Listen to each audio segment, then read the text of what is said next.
Welcome to The War from Boise, Idaho. This is your host, Adam Graham. If you have a comment, email it to me at box13@greatdetectives.net. Today we have another episode of Fibber McGee and Molly will be bringing you, a Red Cross collector. The original air date was March 23rd, 1943, and I will apologize in advance because a couple of minutes is missing from the middle of it, which means we miss a little humor and a little song, but I definitely think we get the message. So, here now is Fibber McGee and Molly.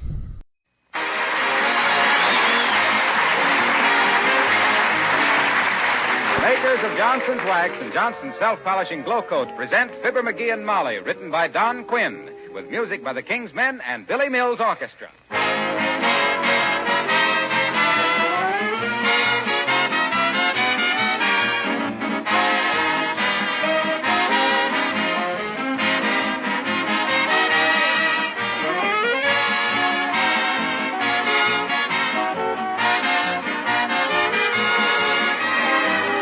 This morning, bright and early, I had an idea. Oh, yes, I have ideas once in a while. Why not start a special little department here on the show? Call it the Department of New or Unusual Uses for Johnson's Wax. I could even ask you people to write in and tell me about new uses you've discovered for wax. And maybe we'll read them on future programs. Isn't that a good idea? For one thing, we may all get some very timely suggestions, either for saving work or protecting our things. I could start off this Department of New Uses with a letter that came in the other day from a woman in Illinois. Here it is. I always wax my oilcloth tabletops and pantry shelves. I wonder how many other women have discovered this new use for your wonderful Johnson's Wax. It keeps the oilcloth glistening, easy to clean, makes it last longer, and the dishes don't stick to the cloth. Yes, sir, folks, that's just one of the 100 extra uses for Johnson's Wax. For protecting, beautifying, taking better care of the things you have.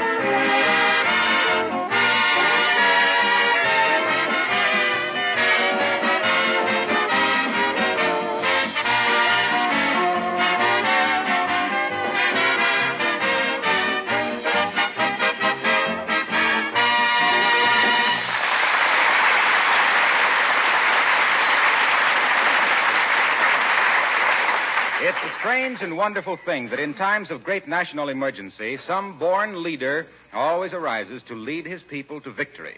In England, there's Churchill. In America, there's Roosevelt. In Russia, there's Stalin. In China, there's Chiang Kai-shek. And in Wistful Vista, during the Red Cross drive, there's, well, wouldn't you just know it? And here he is as we meet Fibber McGee and Molly.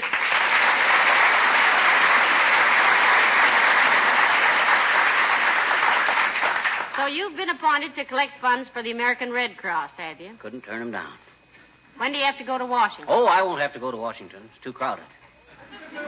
I couldn't do my best work there. They say they got people sleeping on billiard tables down there.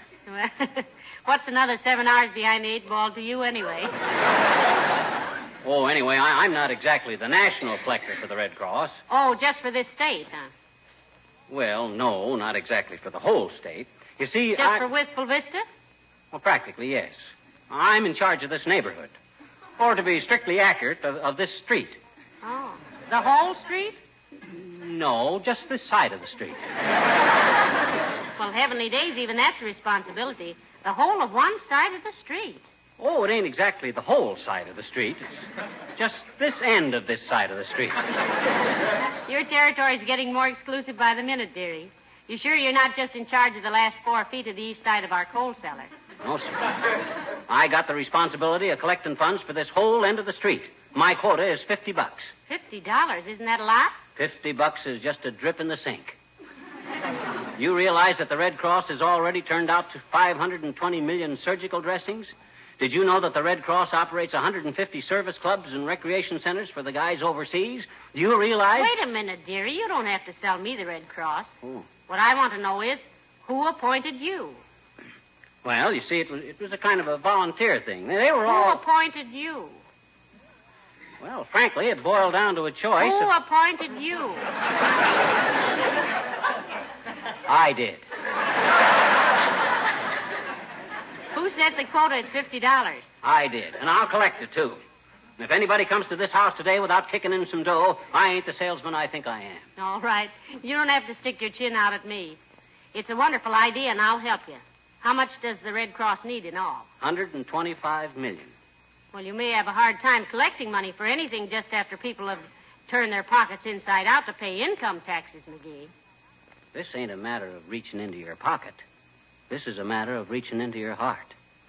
You pay taxes on a percentage of your income to support the government. You give to the Red Cross on a percentage of your belief in humanity. Excuse me if I sound a little drippy, but that's how I feel about it. Well, in that case, I think 50 is too low a quota. Okay, I'll double it. I'll make it $100. Good. And if I don't collect it, I'll write my personal check for the difference. Oh, sure. Give them your check and a fielder's glove. Huh? Maybe they can catch it on the third bounce. Don't worry, the bank knows me. They should. You worn out one of their rubber stamps. You know, the one that says, "We regret to inform you that..." You know how bankers are. They've been peeking through those brass bars so long, they got a very narrow outlook. You know why old McDonald down at the Third National has to start wearing sports shirts? No. Because shaking his head no all day in a high collar, he was sawing his head off.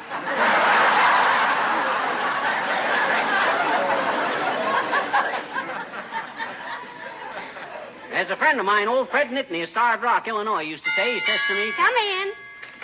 Well, for goodness sakes, if it isn't Abigail Uppington. How do you do, Mrs. McGee and Miss McGee? Hi, Uppy. Fling your frame on a chair and save a third of coupon 17. I was just talking about you. You were? Yes, sir. I was just saying. Now, you take Uppy, I says. Now, there's a gal that's as open-handed as they come. Always ready to toss a buck on the drum for a good cause. As warm-hearted as a hot hamburger and as generous as the day is long in the Arctic Circle. How much do you want? And for what? You have the subtle approach of a 20-mule team crossing a wooden bridge, McGee. Okay. Well, it's about the Red Cross War Fund, Abigail. McGee is collecting for it. I've set a quota of $100 for this end of the street, Uppy, and it's a darn good cause. How much do you want to give, Abigail? Well, nothing at the moment, my dear. What do you mean? No, I sent them a large check yesterday morning. Oh, my gosh, and I was counting on you, Uppy.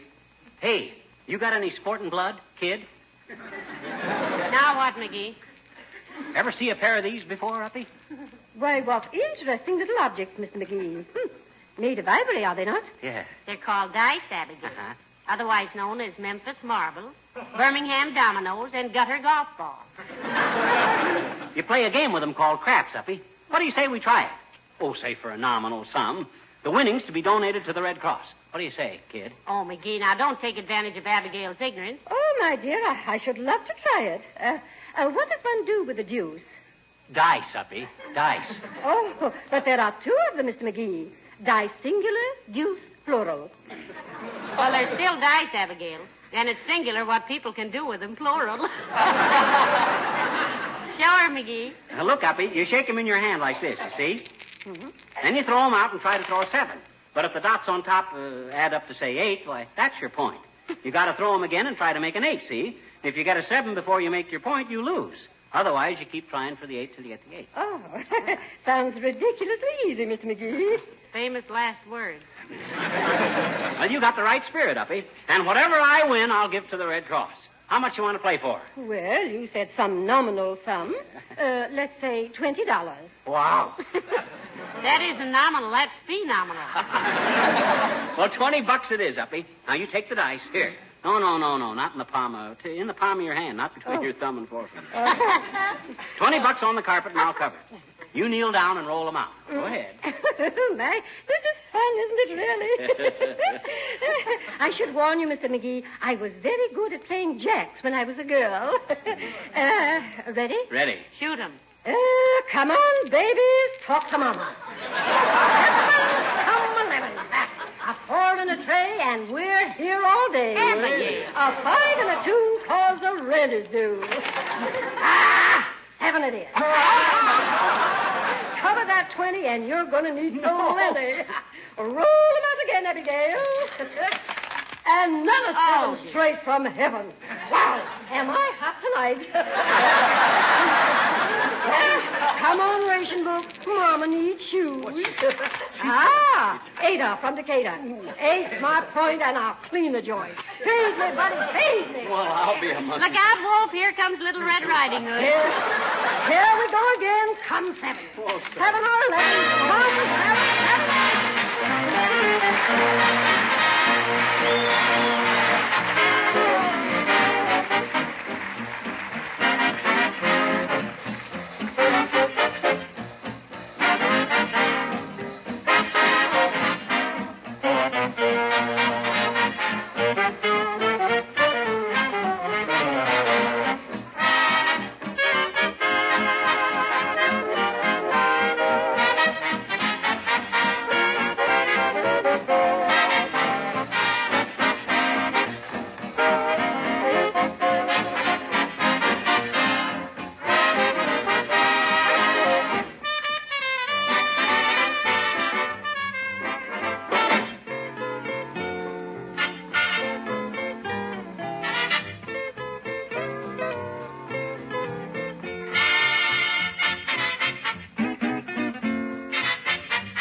much did Abigail finally take you for, McGee? $37. Oh, dear.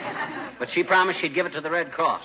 Hey, can you imagine her playing bright-eyed innocence, and all the time she shoots craps like she'd served 7 hitches in the Marines? I never saw anything like it. She handled those ivories like she'd been a personal friend of the elephant that grew 'em. I wonder if she's ever had any bone operation. Why? I'll bet them dice were carved out of her own clavicle.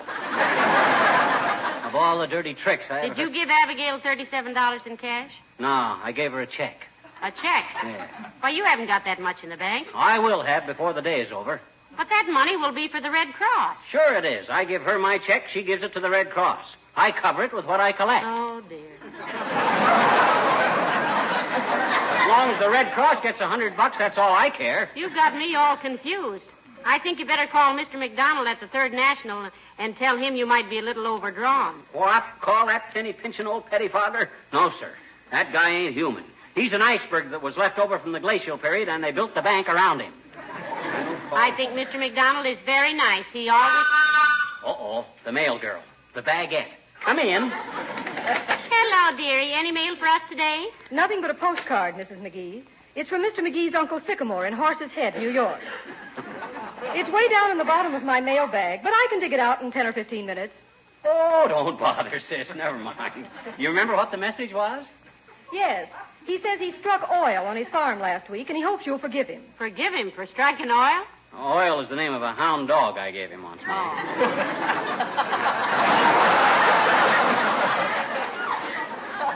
They call him Oil because he acts so crude. Hey, sis, you got a minute to spare? Certainly. Well, look, this is my territory to collect money for the Red Cross War Fund, you see. They're putting on a drive this month in this country and Canada. But I already signed a pledge in my own neighborhood. Look, sis, I'll make you a sporting proposition. How much dough you got with you? $3.30. Oh, dear. Okay, we'll cut the cards for $3. Whichever of us wins gives the dough to the Red Cross. How about it? That's fair enough. Here's a deck of cards, McGee. Now, you cut them first, sis. Yeah, just draw a card. Any card. All right. Here you are. The ace of spades. No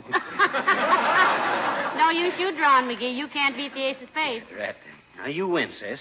Just send the $3 to the Red Cross. Very well, Mr. McGee. No, you send it. Huh? Oh, okay. Now I'm out $40. Imagine the luck of that gal. Out of 52 cards, she has to draw the highest one in the deck. Oh. I don't see why. McGee, you know what I did? I gave you the wrong deck. What you mean? This is that pack of cards you bought at the magic shop to do tricks with. Huh? And every card in it is the ace of spades. Oh, sure.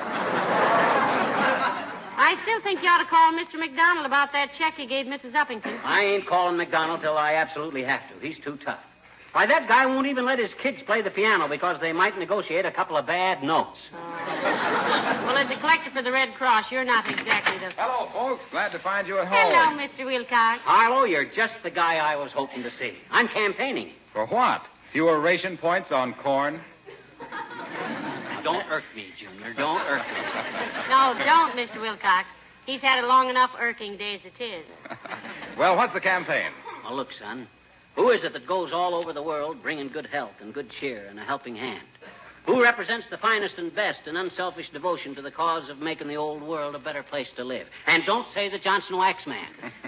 I wasn't going to. I was going to say the Red Cross. Oh, well, good for you, Junior. Now, look, I'm the collector in this neighborhood for the Red Cross War Fund. How's about throwing $5 or $10 on the drum, huh? Well, I'd be glad to, chum, but I'm a little short at the moment. Will Thursday do? Of course it will. No, it won't. I want it today. And while I didn't want to mention it at this time, Junior, you can pay me that $25 you owe me. I'll give that to the Red Cross and call the debt paid. What, $25? You know the time you were short on your income tax in 1934, and I loaned you $25. Did he, Mr. Wilcox? By golly, he did. Betcha. And that reminds me. How about that $50 I gave you to bribe that cop the time you knocked over the traffic light? You owe me $25, and I can use it. Oh, my gosh, I'd forgot all about that. Well, look, if I give you a check for it, will you send it to the Red Cross? I certainly will, pal. I'll endorse it over to him right here and now. Now, McGee, if you write another check, Mr. McDonald will be angry. Who's Mr. McDonald? He's the man who will be angry if McGee writes the check. Oh. Here you are, Junior. Now, let me see you endorse it to the Red Cross. All right, here. Give me your pen. Yeah. Pay to the Order of American Red Cross. Gee, he writes fast. Well, I get this right in the mail, pal. So long, Molly. Let me see. 40 and 25, that's $65 you're overdrawn, McGee. Mm-hmm. You can't have people sending the Red Cross bad checks. They're not bad. You think I'm a crook? I'll make those checks good. Old McDonald at the bank will cover me. Well, he wouldn't if he knew what you say about him. But he don't. He don't know I think he's a miserly old peep squawk or squeak pop or pipsqueak. What do I mean? Pipsqueak. Yeah. Remember the trouble we had with him when we bought this house and he put the deal through escort? You don't mean escorts, you mean escrow. I do not. Escrow is a magazine for men. You're thinking of Esquire. Esquire? I thought an esquire was a guy that lived in an igloo and ate blubber. That's Eskimo. Well, then what's an escort? An escort is somebody who takes you places. Well, that's McDonald, all right. He sure took us. Well, all I can say, dearie, is that... Come in. Hello, Mrs. McGee. Hello, Mr. McGee. Heavenly days, Mr. Wimp. Hi, Wimp, old sock. Where you been all this time? Out of town, Mr. McGee. Oh. I went to New York to see my publishers. Oh. They bought one of my poems. Or cloud or storm, we airmen of the sea, proud to shield our land of liberty. For we're the skyline of defense, the Navy's flying might, the first in every fight. On wings of steel, we'll never yield the blue. Sky anchors away, sky high, anchors away. Anchors away. Airmen of the Navy, wings at sea, watchmen of Columbia's fleet, heed now to the call for victory. Ready to fly, ready to fight, ready to die. Speed on to defend America. Airmen of the Navy blue, fly fighting for all America. Give her the gun, ever alert, war to be won. Oh, sky anchors away, to keep from flying high. We're masters of the sky. The Navy blue will blow the foe to bits to guard our nation. Naval aviation is the skyline of defense. The greatest of the earth, we'll fight for all we're worth. We'll always keep the Navy's brood aloft. Sky anchors away, anchors away. Sky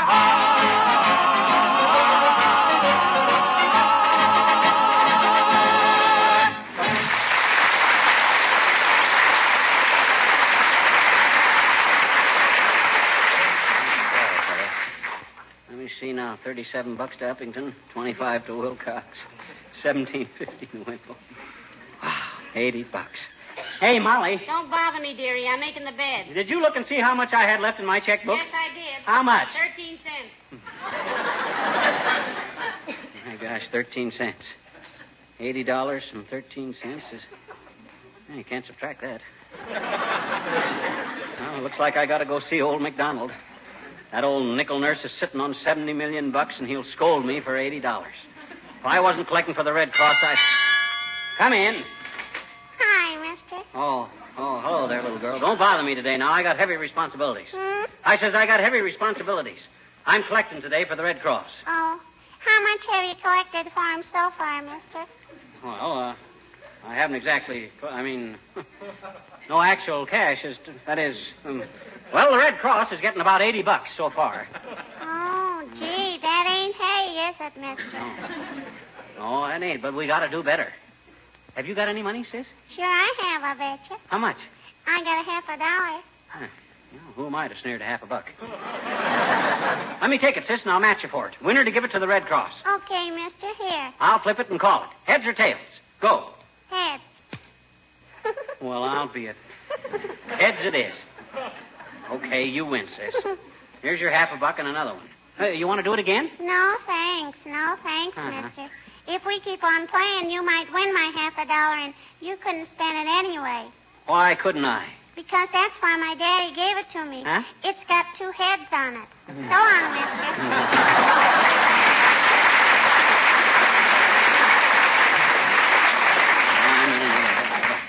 Well, that settles me. I'm getting in too deep.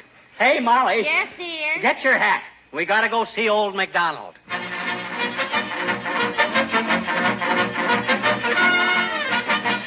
Now, look, Mac, old man. I always spoke very highly of you. Have you a cold, Mrs. McGee? No, no, Mr. McDonald. No, don't let me interrupt. You were saying, Mr. McGee. I was saying that I've been overdrawn before, Mac. You've always covered me, and I always made it good. Gee whiz, what's a mere $83? Mr. McGee, I am a banker. I am responsible to hundreds of depositors in this bank. I must know when we advance money that it isn't going for something foolish. What became of the $83 you want me to replace in your checking account? Well, he lost 37 in the crap game and 25 in... Crap game? Now, look here, Now, McGee. wait a minute, Mac. Now, wait a minute. Quiet a minute, McGee. What about the $25, Mrs. McGee? Well, that was perfectly legitimate, Mr. McDonald. He paid off an old debt to Mr. Wilcox that he'd owed for 7 or 8 years. There. See, that shows I'm honest, don't it? Honest? Letting a debt go for 7 years before you paid it off? How long would it take you to pay off the money you'll owe this bank? No, McGee, Of I'm course, afraid... the $17.50 he lost was legitimate, Mr. McDonald. He merely made a wager, and he lost to Mr. Wimple. Yeah. A wager. He gambles. He bets. He lets his debts ride for year after year. Yeah, but look, Mac, old It's no man. use, McGee. You're thoroughly irresponsible. What? I can't give you a cent. You'll have to make those checks good the best you can. Yes, but... But how about the Red Cross? The what? The Red Cross, Mac. I was trying to collect the money for them. $100 was my quota. All my checks were endorsed to them. Well, why didn't you say so? Why were you wasting my time? Huh? Don't you know I have a son in the Army and a nephew in the Air Corps and a niece in the wax? No, we didn't know Don't you that. think I want to back them up with everything I can? Well, For goodness sake, do you think any of us can afford to let the Red Cross down when they're feeding starving children all over the world, making life bearable for prisoners of war, saving lives with blood plasma, training nurses for all branches of the service? What's the matter with you, McGee? Well, gee whiz, What's Mac. the idea of losing only a miserable $37 shooting craps when the money goes to the Red Well, Cross? he only Don't said- interrupt me. Mr. Swallow, put $83 in Mr. McGee's checking account immediately. Hot dog. And listen to me, McGee. Huh? If I ever hear of you making any more silly bets for less than $1,000 when the Red Cross gets the money, I'll close your account. Now get out! Okay, Mac.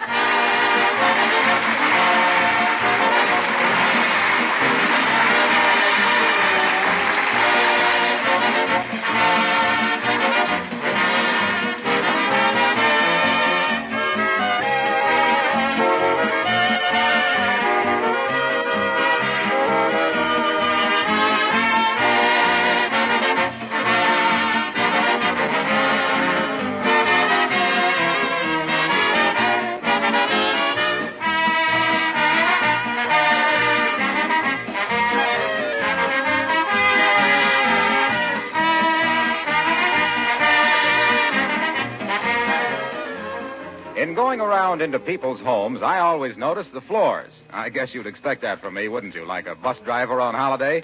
Of course, I see all kinds of floors and all kinds of linoleum. I always get a big kick out of finding a piece of linoleum that looks like new, colors bright and fresh, only to find out that it's actually 15 or 20 years old. Why, it's been waxed ever since we put it down, and now it's protected regularly with Johnson's self-polishing glow coat. That's the answer, I guess. And there on the pantry shelf, sure enough, is the familiar can or bottle of Johnson's glow coat that takes such good care of that linoleum, increases its life 6 to 10 times. All in addition to saving many hours of your time, because glow coat needs no rubbing or buffing. It shines as it dries. Johnson's glow coat is your real friend and ally.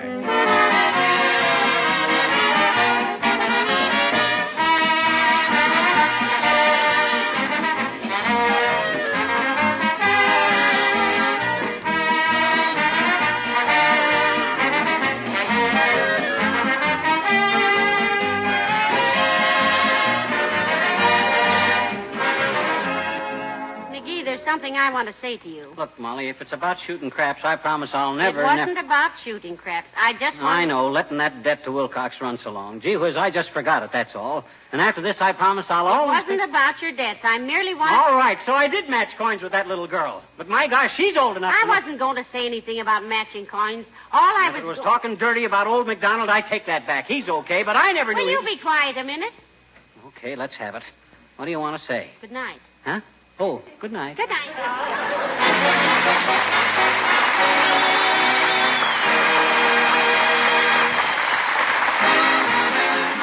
character of Wallace Wimple heard on this program was played by Bill Thompson. This is Harlow Wilcox, speaking for the makers of Johnson Wax Finishes for Home and Industry, inviting you all to be with us again next Tuesday night. Good night.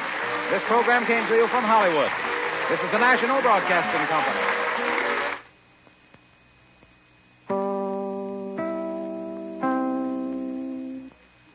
Chicago, WMAQ at 9 p.m. BULOVA, bull of a watch time. You've done... That'll do it for now. If you have a story about your experiences or that of a loved one in World War II, I'd love to hear from you. I welcome all your comments at box13@greatdetectives.net. Ken Curlin provides the opening theme. Heroic, KenCurlin.com. Andrew Rhines edits our sound. OTRWesterns.com. I'm your host, Adam Graham. The war is offered as a service of the great detectives of old-time radio. www.greatdetectives.net.